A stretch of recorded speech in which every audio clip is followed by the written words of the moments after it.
शासकीय जमिनीवर राहणाऱ्या लाखो कुटुंबांसाठी आजची बातमी अत्यंत महत्त्वाची आहे. 1 जानेवारी 2011 पर्यंत अतिक्रमणे नियमित होणार अशी अपेक्षा असताना महाराष्ट्र शासनाने आता एक नवीन शुद्धपत्रिका जारी करून मोठी यादी लागू केली आहे.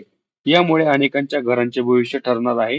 नेमका काय बदल झाला आहे? चला जाणून घेऊया. महाराष्ट्र शासनाच्या महसूल व वन विभागाने 7 ऑगस्ट 2026 रोजी एक शुद्धपत्रिका जारी केली आहे. ही शुद्धपत्रिका शासकीय जमिनीवर 1 जानेवारी 2011 पर्यंत निवासी अतिक्रमणांच्या नियमित करण्यासंदर्भात आहे. या आधी नागरिकांना असे वाटत होते की पात्र अतिक्रमणे थेट नियमित केली जातील, मात्र आता शासनाने स्पष्ट केले आहे की नागरी क्षेत्रातील किंवा विशेष नियोजन प्राधिकरणाच्या क्षेत्रातील अतिक्रमणे जमीन नियमित करण्यापूर्वी त्या जागेची सविस्तर तपासणी केली जाणार आहे.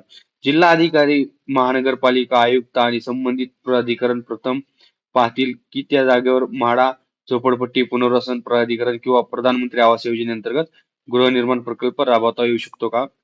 जर त्या जागेचा विकास हा संस्थांमार्फत होण्याची शक्यता असेल तर प्राधान्य गृहनिर्माण प्रकल्प राबवले जातील, म्हणजेच ती जमीन थेट नियमित केली जाणार आहे.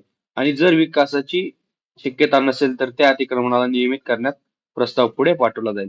म्हणजेच आता अतिक्रमण नियमित करण्यासाठी एक अतिरिक्त पडताळणी प्रक्रिया लागू झाली आहे.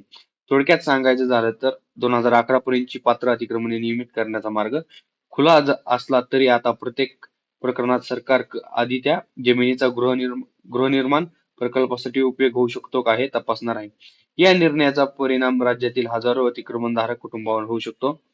तुमच्या भागातही अशी अतिक्रमणे घरे असतील तर हा व्हिडिओ नक्की शेअर करा आणि अशाच महत्त्वाच्या जी आर, शासन निर्णय आणि गॅजेट अपडेटसाठी टेक संवाद या चॅनलला सबस्क्राईब करायला विसरू नका.